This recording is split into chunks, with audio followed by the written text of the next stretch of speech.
Hello and welcome. Today we are diving into one of modern history's great paradoxes. Picture this, November 11th, 1918. France has just won the most brutal war the world has ever known. But you know what? This was a victory that was just soaked in blood. It was a triumph that felt a lot more like a temporary ceasefire than a final resolution. And it was a victory that would go on to haunt France and, really, shape the next 20 years of European history. So, that brings us to the central question we're going to tackle today. How on earth can a nation win a war but feel like it's completely losing the peace? Because despite Germany's total defeat, this overwhelming sense of insecurity just gripped the entire French nation. They were absolutely haunted by the feeling that the peace they had fought and bled for was fragile, temporary, and already slipping right through their fingers. So let's unpack why. All right, here's our game plan. First, we're going to look at the deep, deep scars the war left behind. Then, we'll dissect the very specific fears that were driving French policy. We'll explore the iron-fisted strategies they used to try and contain Germany. We'll analyze all their diplomatic maneuvering. And finally, we're going to ask the big question: why did it all fall apart? To really get what France was going through in 1918, we actually have to rewind the clock even further. You see, the trauma of World War I was basically piled right on top of a much older wound, one that had been festering for almost half a century. This right here, this illustrates a massive shift in the French national mindset.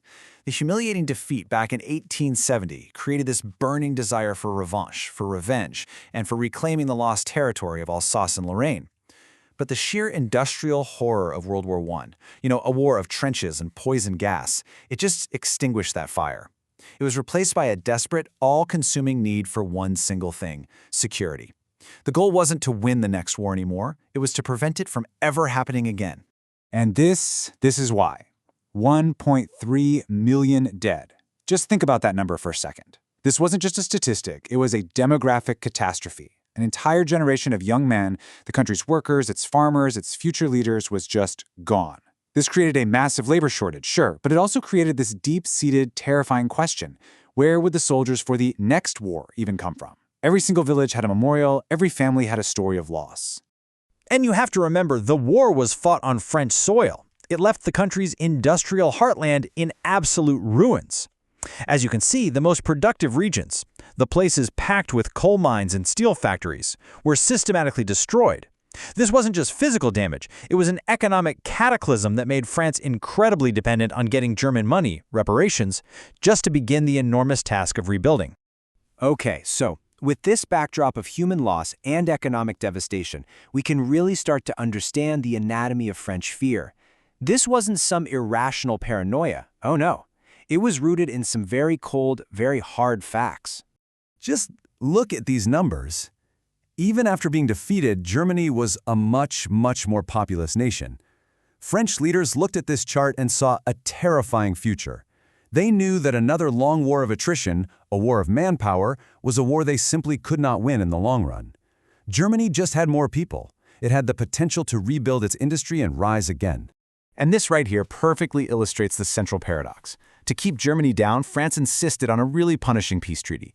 But they knew that the very harshness of that treaty was breeding resentment and a powerful desire for revenge inside Germany, basically a German version of the revanche France had felt after 1870. They were, in effect, creating the very monster they were terrified of.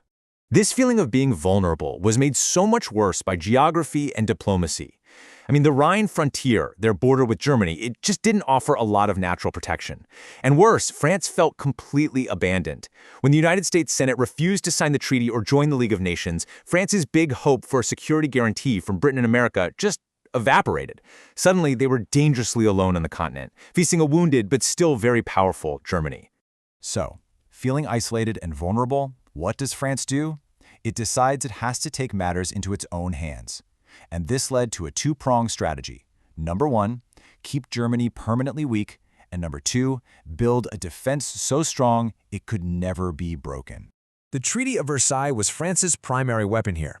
Every single clause was designed to cripple Germany's ability to ever wage war again.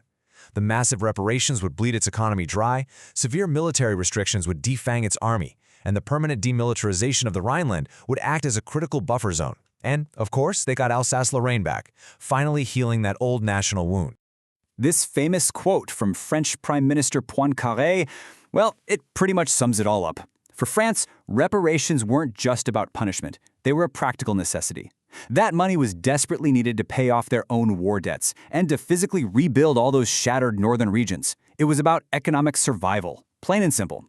And when Germany inevitably started defaulting on those massive payments, France showed the world it wasn't messing around. In 1923, French and Belgian troops marched right into the Ruhr, Germany's industrial heart, to take payment in kind, basically seizing coal and steel directly. Now, it was a bold move for sure, but it ultimately backfired. It triggered hyperinflation in Germany and got France a slap on the wrist from allies like Britain and the US, who saw it as dangerously provocative. So that was the punishment part of the strategy. This was the other pillar, the ultimate defense. The Maginot Line was an absolute technological marvel. This interconnected chain of underground fortresses. I mean, look at this cross-section. It had everything from underground railways to hospitals. It was designed to stop a surprise German attack cold, buying time for the French army to mobilize. But more than just a wall, it was a concrete expression of France's defensive, fearful mindset, a fortress literally built to fight the last war. Okay, so beyond concrete and steel, France also turned to diplomacy. It tried to build a whole new system of alliances that could encircle and contain Germany just in case. This timeline shows a really important shift in French strategy. You see, after the confrontational approach of the Ruhr occupation really didn't work out, there was this move towards reconciliation. The Locarno Treaties 1925 were the absolute high point of this era. For the first time, Germany voluntarily accepted its western borders with France and Belgium, and those borders were guaranteed by Britain and Italy. For a brief, hopeful moment, it really seemed like a lasting peace built on mutual agreement, not force, might actually be possible. At the same time, France tried to basically recreate its old alliance with Russia by building what they called a cordon sanitaire, a sanitary corridor of allies in Eastern Europe. This little entente, along with Poland, was supposed to encircle Germany. The idea was simple. If Germany ever attacked France, these nations would open a second front in the East. The problem? Well, these were new, relatively weak countries. This alliance was a far, far cry from the powerful counterweight that Tsarist Russia had once been. But the great hope for collective security, the League of Nations, turned out to be completely toothless. Why? Well, because its members just refused to give up enough power. The League had no army of its own. With major players like the US not even in it, and no way to enforce its decisions, it couldn't back up its words with force. France quickly realized it could not outsource its survival to this idealistic but ultimately powerless international body. So let's recap. France had constructed this multi-layered security strategy. A disarmed Germany, an impenetrable wall, and a whole web of alliances to contain them. On paper, it looks pretty robust, right? But that brings us to the crucial question. Why did it all fail so spectacularly? The fundamental problem was a complete and total mismatch in mindset. France was getting ready to refight World War I, hunkering down behind its defensive lines. Germany, on the other hand, fueled by all that resentment over Versailles, was already thinking about a totally new kind of warfare, one that was dynamic, aggressive, and all about offense. And this table just perfectly summarizes the fatal flaw in each and every pillar of French security.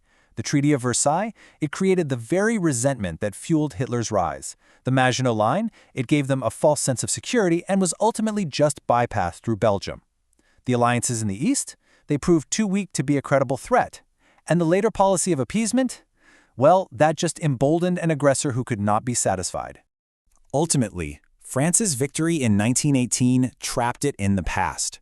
It poured all of its resources, its energy, and its national will into building defenses against the last war, all while Germany was busy preparing for the next one. They won the battle, but they lost the strategic initiative that truly defines the peace. And that leaves us with a final, lingering question, doesn't it? France built the most impressive physical and diplomatic fortress it could possibly imagine, but fear still seeped through all the cracks. It really makes you wonder if national security can ever truly be found in walls and treaties, or if it has to be built on something else entirely. Thanks for joining us.